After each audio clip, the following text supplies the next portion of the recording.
अस्सलाम वालेकुम वरहमतुल्लाहि वबरकातुहू। आदाब, नमस्कार, सत श्री अकाल। मैं आज आपको हिंदुस्तान की आज़ादी की शुरुआत कैसे हुई और हिंदुस्तान में क्रांति बिगुल कैसे फूँका गया, इन सारी पहलुओं पर आज मैं आपको मलेशिया की खूबसूरत गलियों से लेकर और सारी कहानी आपको सुनाऊंगा। और मलेशिया कितनी खूबसूरत जगह है वो विजुअल भी दिखाते हुए अपनी कहानी को और हिंदुस्तान की उन वीर जवानों को मैं अपने ज़बान से कुछ उनकी सहानुभूति पेश करने की कोशिश करूंगा। आइए, मेरे चैनल पर आप सब नए हैं तो मेरे चैनल को सब्सक्राइब कर लीजिएगा और लाइक कमेंट करना नहीं भूलिएगा। तो ये लाइक, एक कमेंट और एक सब्सक्राइब मेरा मोटिवेट बढ़ाने का बहुत काम करता है। जिस तरह सूखे हुए पेड़ में पानी डालने से पेड़ हरा हो जाता है, आपकी एक लाइक, एक सब्सक्राइब से हमारा हौसला बुलंद हो जाता है। तो बिना देरी किए हुए मैं अपने सही सफर का आगाज करता हूँ। आज हम यहाँ हिंदुस्तान की आज़ादी की उस लंबी, कठिन और गौरवालीन लड़ाई को याद करने के लिए जुटे हैं, जिसमें इस देश का हर मजहब, हर भाषा, हर इलाके के लोगों ने अपनी पसीना, अपना समय, अपना जवानी और बहुतों ने अपनी जान तक कुर्बान की। आज के मेरे विषय हिंदुस्तान की आज़ादी में मुसलमानों की कुर्बानी और मुसलमानों की फ्रीडम फाइटर का योगदान कितना है, इन सारी मुद्दों पर आज एक एक करके हम बात करेंगे। तो मेरे दोस्त, मेरे यूट्यूब चैनल को सब्सक्राइब, लाइक करना नहीं भूलिएगा। यह बात सबसे पहले साफ समझनी चाहिए कि आज़ादी किसी एक समुदाय की मिल्कियत नहीं थी। बिल्कुल सही बात है। आज़ादी हिंदुस्तान की किसी एक की मिल्कियत नहीं है, एक धर्म या एक समुदाय की आज़ादी नहीं है। यह एक साझा सपना था। बिल्कुल आपने सही सुना, एक साझा सपना था। और यह सपना तब सच हुआ जब करोड़ों हिंदुस्तानियों ने मिलकर लड़ाई लड़ी। मुसलमानों का योगदान सिर्फ संख्या में नहीं बल्कि विचार, संगठन, जेल यात्रा, बहिष्कार आंदोलन, लेखन, भाषण, जमीन संघर्ष और शहादत और हर मोर्चे पर लिखता लिखता था।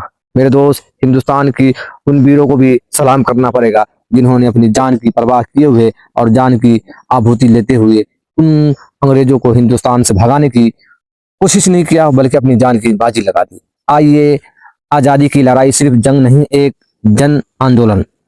हिंदुस्तान की आज़ादी एक जंग लड़ना नहीं था बल्कि जन आंदोलन, यानी सभी धर्मों मिलकर। और उसमें सबसे पहला काम जिन्होंने किया वो मुसलमानों ने हर चीज में अपना योगदान दिया।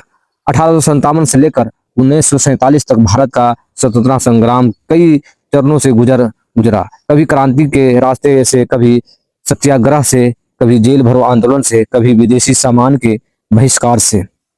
इस सभी दौरों में मुसलमान समाज से जुड़े अनेक लोगों ने नेतृत्व भी किया और कुर्बानी भी दी। कहीं कंबल से, कहीं कलम से, कहीं मैदान और कहीं फांसी के तख्ते तक।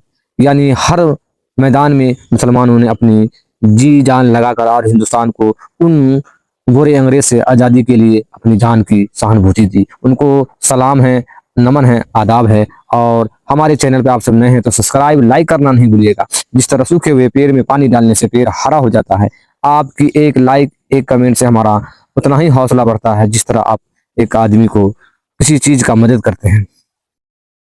1857 और शुरुआती प्रतिरोध, बेगम हजरत महल का साहस बहुत ही उस जमाने में और आज के डेट में भी हजरत महल को बहुत सारे आदमी और मुस्लिम फ्रीडम फाइटर को जिस तरह सरकार ने और कुछ कट्टरवादियों ने मिटाने की कोशिश की है, इसलिए आज हम सब मिलकर उन सभी वीर जवानों को 61,000 से ज्यादा बताया जा रहा अभी भी लाल किला मौजूद है, इंडिया गेट मौजूद है, उनकी दीवारों पे अभी भी मुसलमानों के नाम लिखा हुआ है। तो आइए, जब 1857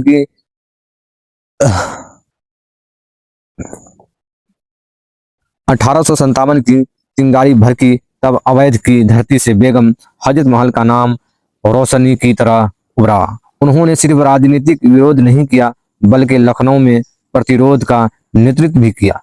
जनता को छोड़ा और अंग्रेज के सामने झुकने से इनकार कर दिया। उसका संघर्ष हमें बताता है कि आज़ादी की लड़ाई में महिला भी आगे थी और मुस्लिम महिलाओं का साहस भी इतिहास में दर्ज है।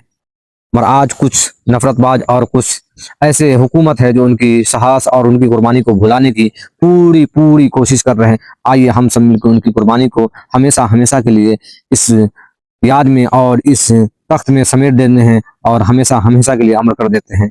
क्रांतिकारी धारा अशफाक उल्लाह खां की शहादत। अगर हम कुर्बानी की शब्द को सच में समझना चाहते हैं तो अशफाक उल्लाह खां का नाम जरूर लेना होगा। वह करोड़ों कांड काकोरी कांड से जुड़े क्रांतिकारी थे। उन्होंने देश की आज़ादी के लिए जान की बाजी लगा दी। उनकी शहादत ये संदेश देती है कि हिंदुस्तान की मिट्टी के लिए दिल में मोहब्बत थी। वह मजहब से ऊपर थी, वतन सबसे ऊपर।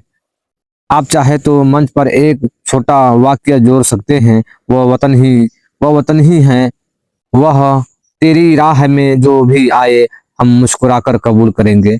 यानी आप अपने स्टेट पर या अपने बातों में, अपनी वीडियो में ये बात आप जोड़ सकते हैं। आप चाहे तो मंच पर एक छोटा वाक्य जोड़ सकते हैं, वह वतन तेरी राह में जो भी आए हम मुस्कुराकर कबूल कर लेंगे। यानी ऐ वतन, तेरी राह में अगर हमें मौत भी आए तो हम मुस्कुराकर कबूल कर लेंगे। ऐसी पंक्तियों उस जमाने में भी मुसलमान अपने जबान से बोलते थे, और आज के डेट में भी मुसलमान जहां जहां भी जुल्म होता है, आप अभी देखे होंगे, आसाम से लेकर दिल्ली से लेकर और मान्य कन्याकुमारी से लेकर जहां भी कोई अगर जुल्म होता है या आपातकालीन आता है, वहां मुसलमान सबसे पहले अपना विचार लेकर, अपनी सोच लेकर बढ़ता है और बिना जात धर्म देखे सिर्फ इंसानियत की मदद करता है। मेरे दोस्त, इसी वजह से आज मुसलमानों को इतनी तानाशाही और इतनी जुल्म के सामना करना पड़ता है। विचार और नेतृत्व मौलाना अब्दुल कलाम आजाद।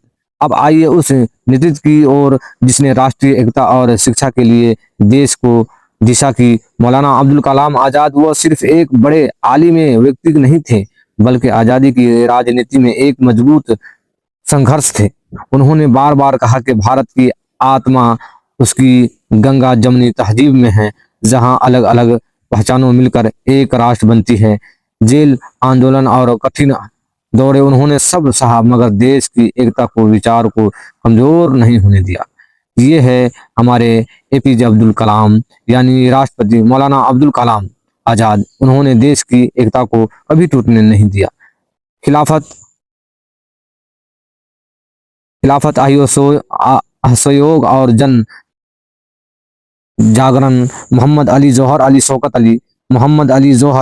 शौकत अली, ये दोनों भाई थे जो यूपी के बहादुर लाल माने जाते हैं, और आज भी इनकी नाम इतिहास के पन्नों में लिखा हुआ है। आजादी के आंदोलन के जन्म आंदोलन बनाने में कई नेताओं ने बड़ी भूमिका निभाई। मोहम्मद अली जौहर और शौकत अली ने बड़े सत्र पर जन जागरण किया, भाषण, लेखन और सभी यात्रों। उनका संघर्ष उस दौर का प्रतिनिधि करता है जब लोग घरों से निकलने को कहने लगे, हम गुलामी शिकार नहीं करेंगे। उस वक्त भी ऐसे मुस्लिम फ्रीडम फाइटर ने कहा, हम गुलामी शिकार नहीं करेंगे। मगर उस वक्त भी कुछ थे जो अंग्रेज की तलवे चाटने के लिए मजबूर थे, और उस वक्त ईस्ट इंडिया कंपनी जो हिंदुस्तान में बहुत ही जोरों शोर से अपनी पांव पसार रहे थे, उस वक्त है ना, सरहदी गांधी खान, अब्दुल गफ्फार खान, बचा खान, ये सब नाम सुनकर आज रोंगटे नहीं खड़े हुए अगर आपके, तो आपने इतिहास को नहीं समझा, आपने इतिहास को नहीं पढ़ा। मेरे दोस्त, ऐसे नाम सुनकर सरहदी गांधी खान, अब्दुल गफ्फार खान, बच्चा खान, ये सब उस जमान के और उस वक्त के देश के सबसे नौनिहाल और देश के खूबसूरत देशभक्त इंसान थे। उत्तर प्रदेश की सरहदी जमीन पर खान अब्दुल गफ्फार खान, जिन्होंने लोग बच्चा खान और सरहदी गांधी भी कहते हैं, अहिंसा और संगठन के जरिए एक मजबूत आंदोलन खड़ा किया। उनका जीवन बताता है कि आजादी की लड़ाई में सिर्फ नारे नहीं, बल्कि चरित्र, अनुशासन और लगातार संघर्ष चाहिए होता है। उन्होंने लंबे समय तक जेल काटी और अपने सिद्धांत पर डटे रहे, माने कभी भी अपने जालिम के सामने झुकने से इनकार करते रहे। संसाधन एवं और राष्ट्रीय चेतना, हकीम अजमल खान, ये सारे नाम आज के डेट में अगर सुनने के बाद आपके रोंगटे नहीं खड़े हुए, तो समझिए आपके अंदर देश से मोहब्बत नहीं है। क्योंकि अगर वो ना होते, अगर ये नाम ना होते, अगर ये शख्स ना होते, तो आज हमारे देश का क्या हाल होता है। किसी भी आंदोलन को मजबूत बनाने में केवल राजनीतिक नहीं, समाज सेवा और स्थानीय भी बड़ी भूमिका निभाती है। हकीम अजमल खान ने शिक्षा और राष्ट्रीय चिंता को आगे बढ़ाया। ऐसे लोग हमें याद दिलाते हैं कि आजादी सिर्फ सत्ता परिवर्तन नहीं, बल्कि समाज के निर्माण की भी नाम था।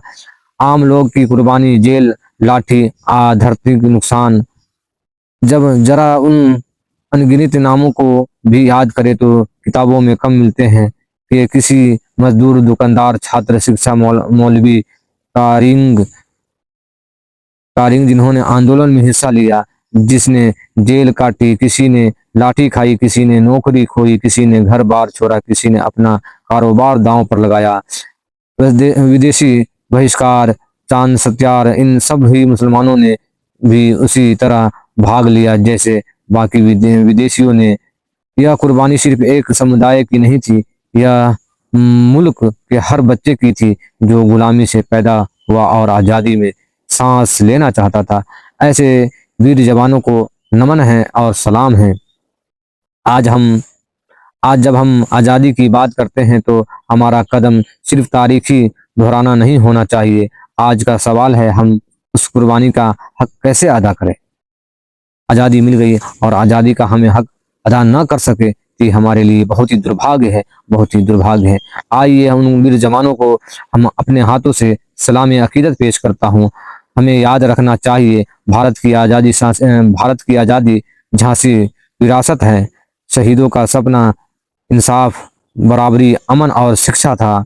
आज़ाद देश को मजबूत बनाना है तो नफरत नहीं, इत्तेहाद चाहिए। एकता, भाईचारे और संविधान के प्रतिनिधि निष्ठा चाहिए। अंत में मैं यही कहूंगा कि हिंदुस्तान की आज़ादी में मुसलमानों की कुर्बानी एक सच्चाई है और उतनी ही सच्चाई यह भी है कि कुर्बानी हर भारतीय की कुर्बानी के साथ मिलकर आज़ादी बने। आइए हम सब मिलकर तमाम शहीद संघर्ष करने वाले को नमन करें, जिन्होंने अपने आज को कुर्बान करके हमारे कल बनाया। वतन की हिफाजत, वतन की तरक्की और वतन की एकता, यही यकीन याद का सबसे बड़ा सम्मान है, सबसे बड़ा सम्मान है।